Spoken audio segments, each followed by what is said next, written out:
Nos levantamos a una sola voz por nuestros hijos y un futuro mejor. Nadie va a cambiar ni a confundir lo que en casa papá y mamá solían enseñar. Toma mi mano, es una realidad. Unamos fuerzas, todos unidos. Es tiempo de actuar a favor de la familia. Tu voz junto a la mía, lo podemos lograr. Nuestros pasos hablarán con el poder de la verdad, rescatando los principios del diseño original.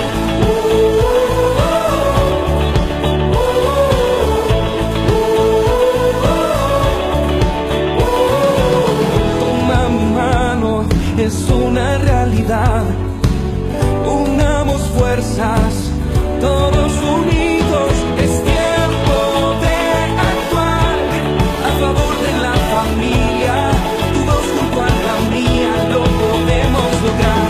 Nuestros pasos hablarán con el poder de la verdad, rescatando los principios del diseño original. Rescatando principios del diseño original. Rescatando principios del diseño original.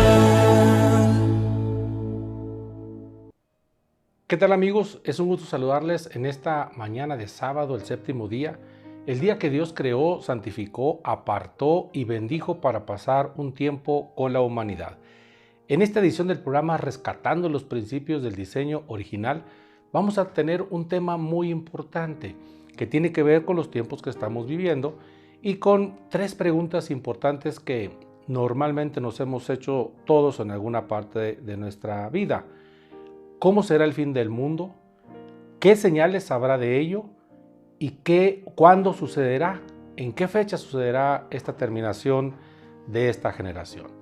Antes de empezar, vamos a pedirle a Dios, vamos a orar, para que su Espíritu Santo nos traiga revelación, entendimiento y lograr creer la palabra que está establecida en el libro más importante que ha contado la humanidad, que es la Biblia, que es la palabra de Dios. La Biblia contiene la historia de la salvación desde el momento de la creación del mundo, del hombre, hasta la segunda venida del Señor Jesucristo. Ahí donde usted se encuentra, incline su rostro, vamos a orar y vamos a pedir la presencia de Dios en este tiempo. Padre Celestial, Dios Todopoderoso, Señor, en esta mañana te damos gracias por la vida que nos das, te damos gracias por tu misericordia, porque es nueva y fresca cada mañana. Señor, te damos gracias por todos los beneficios que has traído a nuestra vida en esta semana, Señor, y durante toda nuestra vida. Te damos gracias por la familia, por nuestro cónyuge, nuestros hijos, nuestros hermanos, nuestros padres, nuestros nietos. Padre, te damos gracias, Señor, por tu bondad.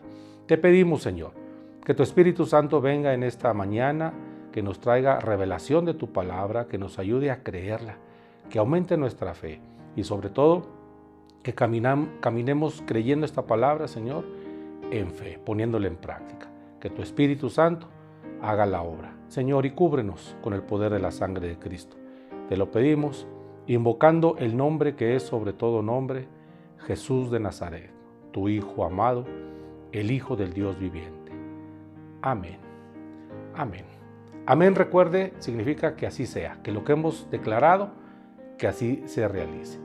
Pues bien, vamos a ver este tema, ¿verdad? Hoy que estamos pasando tiempos difíciles, tiempos donde hay muchas ideas, muchas ideologías, muchos conceptos, donde se están modificando muchas de las instituciones y de los conceptos que fueron enseñados por nuestros padres y nuestros abuelos. A los valores que nos dieron, hoy una parte de la sociedad los quiere llamar estereotipos, como tratando de decirnos que esos valores son incorrectos, que son equivocados, que no convienen.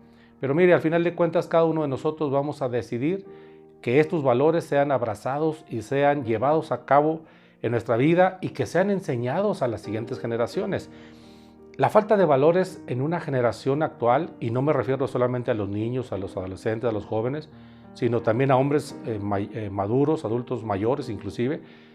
Esta generación ha ido perdiendo la claridad en los conceptos y en los fundamentos, pero para eso están las Escrituras. Hoy se habla de muchas formas de vivir, pero si vamos a verlo a la luz de las Escrituras, vamos a poder conocer la verdad y la verdad nos hará libres. 3 preguntas importantes que los seres humanos nos hacemos. ¿Cómo será el fin del mundo? ¿Qué señales habrá de ello y cuándo habrá de suceder? Para poder tener certeza de una respuesta verdadera, vamos a recurrir a las Escrituras. Dice el apóstol Pablo en la primera carta a los Corintios, en el capítulo 15, versículos 51 a 57, nos dice muy claramente cómo será este momento llamado el fin del mundo. Y lo vamos a ver a la luz de las Escrituras que enseñan de la manera siguiente. He aquí os digo un misterio. No todos dormiremos, pero todos seremos transformados.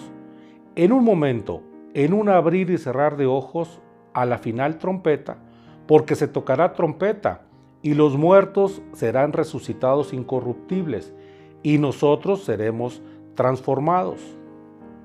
Bien, aquí el apóstol Pablo nos da una primera referencia de cómo será este momento. Dice que será en un abrir y cerrar de ojos.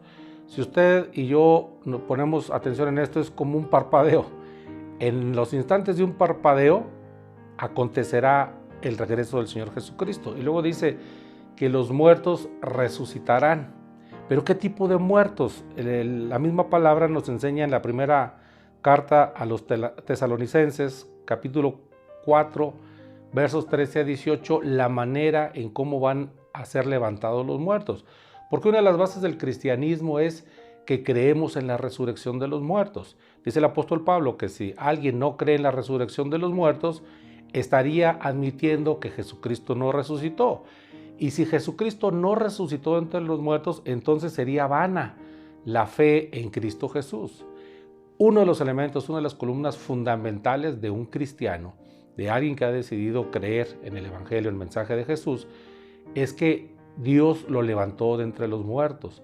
Es el ejemplo, es la referencia, es el concepto más importante que tenemos que abrazar. La resurrección de Jesucristo, y es lo que da sustento a nuestra fe. Y lo vamos a ver a la luz de las Escrituras, que lo enseñan de la siguiente manera. Hablando de la venida del Señor, dice el apóstol Pablo: tampoco queremos, hermanos, que ignoréis acerca de los que duermen. Aquí se está refiriendo a las personas que ya murieron. El Señor Jesucristo en varias ocasiones les explicó a los discípulos que las personas que han muerto se equiparan, es algo similar a una persona que duerme. Dice el apóstol Pablo: para que no os entristezcáis como los otros que no tienen esperanza. Porque si creemos que Jesús murió y resucitó, así también traerá Dios con Jesús a los que durmieron en él. Por lo cual os decimos esto en palabra del Señor, que nosotros que vivimos, que habremos quedado hasta la venida del Señor, no precederemos a los que durmieron, porque el Señor mismo con voz de mando, con voz de arcángel y con trompeta de Dios descenderá del cielo. Y fíjese lo que dice la palabra: y los muertos en Cristo resucitarán primero. Luego nosotros los que vivimos, los que hayamos quedado, seremos arrebatados juntamente con ellos en las nubes para recibir al Señor en el aire, y así estaremos siempre con el Señor. Por tanto, alentaos los unos a los otros en estas palabras. Bien, aquí nos enseña el Señor Jesucristo a través de la palabra del apóstol Pablo que los muertos en Cristo resucitarán primero. Toda aquella persona que ya partió de este mundo, todas las generaciones anteriores, que recibieron a Cristo como Señor y Salvador, son los primeros que van a resucitar. Aquí está establecido en la palabra. Siguiente pregunta que estamos revisando: ¿qué señales habrá de ello? Hoy se habla de muchos conceptos, se habla de una agenda globalista, la Agenda 2030, y de muchos acontecimientos, pero a la luz de las Escrituras, el Señor Jesús nos dio claramente cuáles serán las señales de este tiempo donde el Señor Jesucristo regresa a la tierra por segunda vez. Nos lo dice muy claramente en el Evangelio de San Lucas, capítulo 17, los versículos 24 a 37, que lo enseñan de la siguiente manera. Preguntado por los fariseos cuándo había de venir el reino de Dios, Él le respondió y dijo, hablando del Señor Jesucristo, el reino de Dios no vendrá con una advertencia, ni dirán, helo aquí o helo allí, porque he aquí el reino de Dios está entre vosotros. Y dijo a sus discípulos, tiempo vendrá cuando desearéis ver uno de los días del Hijo del Hombre y no lo veréis. Y os dirán, helo aquí o helo allí, no vayáis ni lo sigáis. Porque como el relámpago que al fulgurar resplandece desde un extremo del cielo hasta el otro, así también será el Hijo del Hombre en su día. Pero primero es necesario que padezca mucho y sea desechado por esta generación. Como fue en los días de Noé, así también será en los días del Hijo del Hombre. Comían, bebían, se casaban y se daban en casamiento, hasta el día en que entró Noé en el arca y vino el diluvio y los destruyó a todos. Asimismo, como sucedió en los días de Lot, comían, bebían, compraban, vendían, plantaban, edificaban. Mas el día en que Lot salió de Sodoma, llovió del cielo fuego y azufre, y los destruyó a todos. Así será el día en que el Hijo del Hombre se manifieste. En aquel día, el que esté en la azotea y sus bienes en casa, no descienda a tomarlos, y el que en el campo asimismo no vuelva atrás. Acordaos de la mujer de Lot. Todo el que procure salvar su vida la perderá, y todo el que la pierda la salvará. Os digo que en aquella noche estarán dos en una cama, el uno será tomado y el otro será dejado. Dos mujeres estarán moliendo juntas, la una será tomada y la otra dejada. Dos estarán en el campo, el uno será tomado y el otro dejado. Y respondiendo le dijeron, ¿dónde, Señor? Él les dijo, donde estuviera el cuerpo, allí se juntarán también las águilas. Bien, el Señor Jesús nos da aquí dos referencias. Nos dice que en los tiempos en los que el Señor Jesucristo va a regresar a la tierra por segunda vez, que es lo que estamos esperando, esta generación, serán muy parecidos y nos da dos referencias, a los días de Lot y a los días de Noé. Vamos a hablar primeramente algunas referencias de los tiempos que correspondieron a Noé. A Noé le fue informado de parte de Dios que Dios estaba arrepentido de haber creado a la humanidad, de haber creado al hombre. Dice que los designios de todo hombre y de sus pensamientos eran de constante mal. Era una generación perversa, malvada, violenta, sin temor de Dios. Dice, comían, bebían, se casaban. Y no es que fuera malo comer, beber y casarse. Está hablando de que los propósitos principales de la humanidad era satisfacer los deseos de la carne. Hablar de que se la pasaban comiendo, está hablando de glotonerías, está hablando de saciar la carne y los deseos más allá de la necesidad de alimento. Cuando habla de bebían, significa que la gente era muy dada al vino, era muy dada a embriagarse, era muy dada a esperar, si habláramos de los días de hoy, el fin de semana para acudir a lugares y embriagarse con alcohol. Cuando la palabra de Dios dice, no se embriaguen con vino, en lo cual hay disolución. Muchos de los problemas, los conflictos, las peleas entre hermanos, entre esposos, entre amigos, entre desconocidos se dan a causa de la embriaguez de las personas. Estamos viendo en las noticias notas terribles de acontecimientos trágicos, en donde la gente estaba embriagada o bajo el efecto de las drogas y sustancias tóxicas. Entonces, la referencia es que ese era el tipo de sociedad que se estaba viviendo en ese tiempo. Se daban en casamiento, no es que se esté hablando en contra del matrimonio. Habían modificado la manera de contraer matrimonio. Ya se unían personas de todo tipo, personas del mismo sexo, adultos con niños, hermanos entre hermanos, parientes. Estaba diciendo que habían transgredido las reglas morales que Dios había dado, en donde define muy claramente qué tipo de uniones no están permitidas. Hoy vemos muchas uniones que se están permitiendo que van en contra de las Escrituras. Características de ese tiempo de Noé. Noé estuvo predicando la destrucción inminente de la tierra, dio un recurso, el arca que Dios ordena a Noé que se construya, donde si la gente hubiera aceptado este mensaje, lo hubiera creído, muchos se hubieran salvado. Las Escrituras enseñan que la mayoría de la gente no creyeron, se burlaban de Noé, y solamente Noé, su esposa, sus 3 hijos, sus 3 nueras, subieron al arca y cerraron la puerta. ¿Cuándo estuvo perdida esa generación? Cuando empezó a llover, cuando sucedió el diluvio, que fueron 7 días después. Claro que no, el momento de la perdición fue cuando se cerró la puerta. Hoy estamos viviendo tiempos de gracia donde la puerta del amor de Dios está abierta para cada uno de nosotros que decidamos recibir a Cristo como Señor y Salvador. Da otra referencia al Señor Jesucristo, dice que los tiempos finales serán como en los tiempos de Lot. Lot era sobrino de Abraham, usted lo puede encontrar en el libro de Génesis, y habla muy claramente de este tiempo en donde Lot se fue a vivir a un lugar donde había fertilidad, donde dicen las escrituras que era muy parecido al huerto del Edén, es decir, era una tierra muy fértil. Lot decide irse a vivir ahí y la población que permanecía en ese lugar, en la ciudad de Sodoma y algunas ciudades alrededor como Gomorra, tenían ciertas características y lo vamos a ver a la luz de las escrituras en el libro de Génesis, que narra claramente cómo fueron los tiempos de Lot y lo enseña de la siguiente manera. Esto lo podemos encontrar en el libro de Génesis capítulo 18 verso 16, que narra lo siguiente: y los varones se levantaron de ahí y miraron hacia Sodoma, y Abraham iba con ellos acompañándolos. Y Jehová dijo: ¿encubriré yo a Abraham lo que voy a hacer? Habiendo de ser Abraham una nación grande y fuerte, y habiendo de ser benditas en él todas las naciones de la tierra.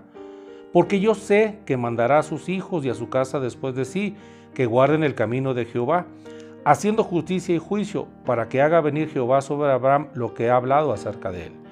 Entonces Jehová le dijo: por cuanto el clamor contra Sodoma y Gomorra se aumenta más y más, y el pecado de ellos se ha agravado en extremo, descenderé ahora y veré si han consumado su obra según el clamor que ha venido hasta mí, y si no, lo sabré.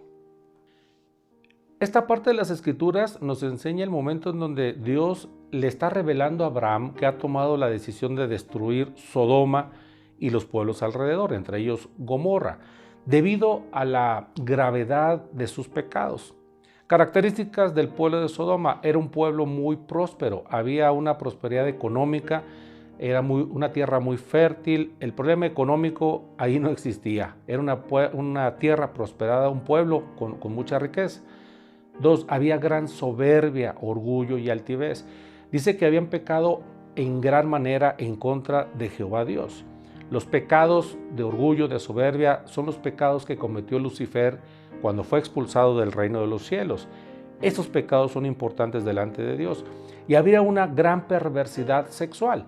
La Biblia narra, usted lo puede checar ahí en los capítulos de la Biblia que he mencionado, cómo llegan estos 2 ángeles a Sodoma. Ahí están conversando con Lot, y hombres del pueblo de Sodoma se enteraron de la presencia de estos hombres y se presentan en la casa de Lot violentamente, reclamando la entrega de estos 2 ángeles para tener relaciones sexuales con ellos.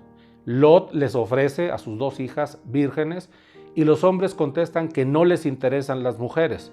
Ellos quieren tener relaciones sexuales con estos varones que son ángeles que venían acompañando a Jehová.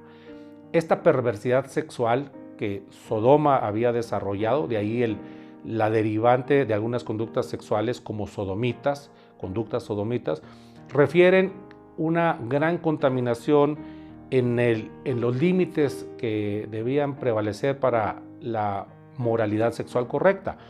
Había relaciones sexuales entre padres, con hijos, entre hermanos, entre primos, entre nietos y abuelos, es decir, entre hombres con hombres, mujeres con mujeres, personas que les atrae el sexo con animales, con cadáveres. Había todo tipo de perversidad. No sé si en aquel tiempo ya hablaban de alguna preferencia, pero la palabra de Dios no habla de una preferencia, habla de una perversidad en el espíritu. La buena noticia es que hay esperanza para poder superar, salvaguardar, restaurar y borrar de nuestro corazón todas estas perversidades. A la luz de las Escrituras nos dice claramente que eran conductas que estaban presentándose en el pueblo de Sodoma. Esto nos da la claridad de conocer cómo van a ser los tiempos finales donde el Señor Jesucristo va a regresar. Juan el Bautista predicó un mensaje muy claro. arrepentimiento y conversión, allanar nuestros caminos, limpiar nuestras vidas, limpiar nuestros corazones para preparar el camino del regreso del Señor Jesucristo.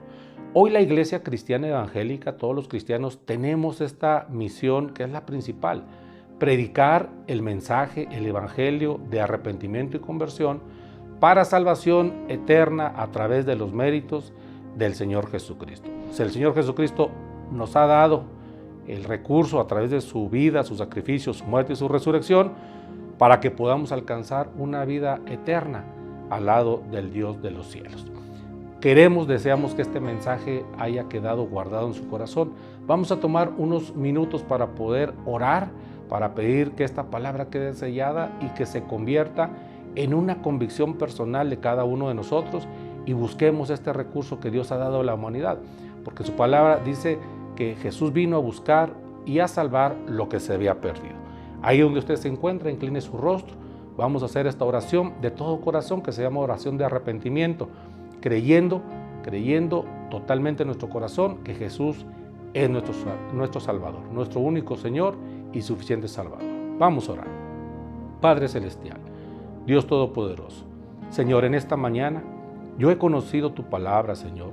Yo he conocido que tú has revelado a la humanidad las señales que prevalecerán antes del regreso de tu Hijo Jesús por segunda vez. Padre, yo creo esta palabra y creo en ella, creo lo que hoy se me ha impartido, y es mi decisión entregar mi vida a Cristo. Padre, en esta mañana yo te pido perdón. Perdóname, Señor, por toda mi vida de pecado. Yo me arrepiento de todas mis malas decisiones, Señor, y te pido perdón. Perdóname, Señor. Y también deseo manifestar que es mi convicción, es mi decisión perdonar a toda persona que en algún momento de mi vida me hizo daño, me ofendió y por lo cual, Señor, amargué mi corazón. Yo decido en esta mañana perdonar a mi cónyuge, a mi excónyuge, a mis hijos, a mis padres, a mis hermanos, a toda persona que me hizo algún daño. Señor, yo lo perdono y lo bendigo en el nombre de Jesús. Señor, en esta mañana yo creo de mi corazón y confieso con mi boca que Jesús es tu Hijo. Yo sé que hace 2000 años Él vino a la tierra, caminó por ella sin pecado. Yo sé que un día fue a la cruz del Calvario para pagar el castigo que yo me merecía a causa de mis pecados. Yo sé que Él murió, pero también creo en mi corazón y confieso con mi boca que al tercer día tú lo levantaste de entre los muertos y hoy vive y reina por la eternidad. Yo sé que un día regresará, Señor, por todos aquellos que hemos creído en Él. Yo lo recibo como mi único y suficiente Salvador. Espíritu Santo de Dios, escribe mi nombre en el libro de la vida, en el nombre de Jesús. Amén. Amén. Bueno, si usted hizo esta oración, nosotros le podemos compartir que usted ha entrado en esta nueva etapa de su vida. Su vida va a ser una antes de este momento y una muy diferente después de este momento. Tal vez las circunstancias que está enfrentando todavía tengan que resolverse, pero hoy, a través de esta declaración, de acuerdo a las Escrituras, dicen que de modo que si alguno está en Cristo, nueva criatura es, las cosas viejas pasaron, he aquí todas son hechas nuevas. Usted califica para ser llamado un hijo de Dios. Ahora lo que necesita es equiparse y cuidar su salvación. Acérquese a una iglesia cristiana evangélica donde le enseñen las Escrituras y todo lo que le sea impartido en ese lugar que se ajuste a la palabra de Dios. Que deseamos, ¿verdad?, que a partir de este momento tenga usted un nuevo caminar. Bendecimos su vida, su familia, que Dios nos siga respaldando, que nos permita conocer los principios del diseño original. Le invitamos la próxima semana para que sigamos siendo capacitados en estos principios verdaderos. Que Dios bendiga a todas las familias de Saltillo, de Coahuila y de México. Bendiciones.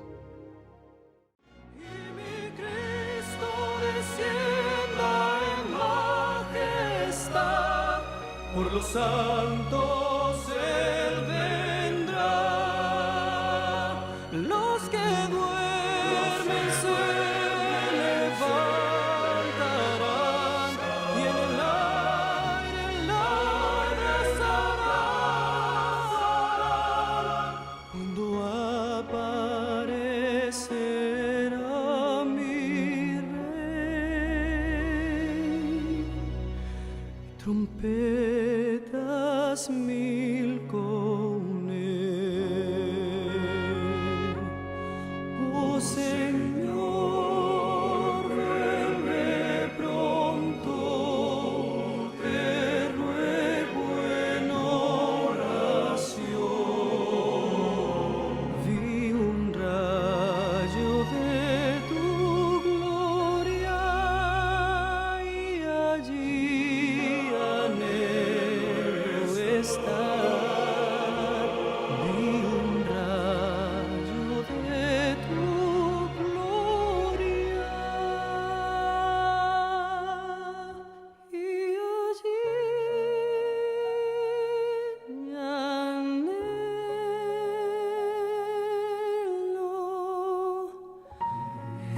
estar. Mi mente puesto en un más allá, en un día sin igual.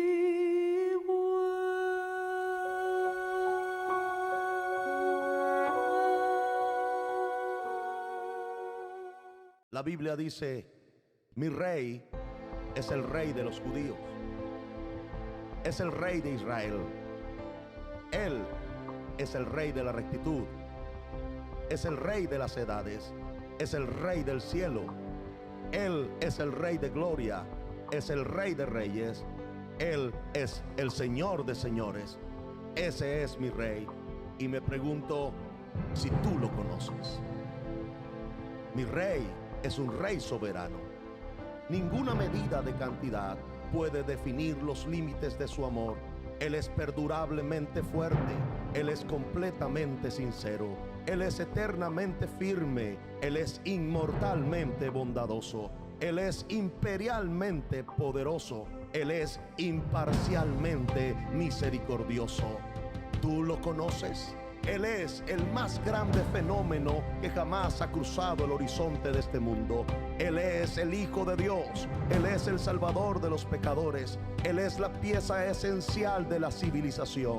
Él es incomparable. Él no tiene precedentes. Él es la idea más exquisita de la literatura. Él es la personalidad más alta en la filosofía. Él es la doctrina fundamental de la verdadera teología. Es el único calificado para ser el Salvador. Me pregunto, ¿tú lo conoces?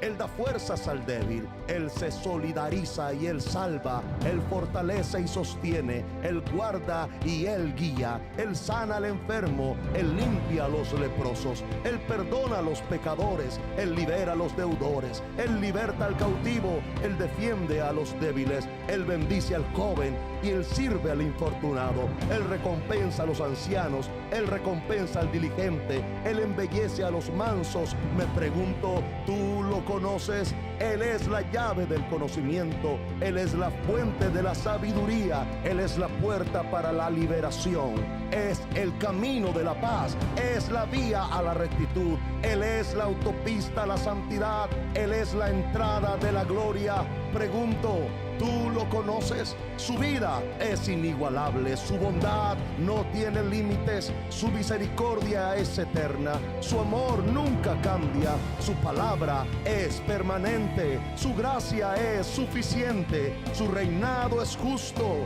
su yugo es fácil y liviana es su carga. Desearía poder describirlo, pero Él es indescriptible, Él es incomprensible, Él es invencible, Él es irresistible. ¿Tú lo conoces? No lo puedes sacar de tu mente, no lo puedes soltar, no puedes sobrevivir sin Él, no puedes vivir sin Él. Los fariseos no pudieron detenerlo porque ellos entendieron que no podía ser detenido. Pilato no pudo encontrar ninguna falla en Él. Herodes no pudo matarlo. La muerte no pudo limitarlo y la tumba no pudo retenerlo. Él es mi Rey, Él es Jesús.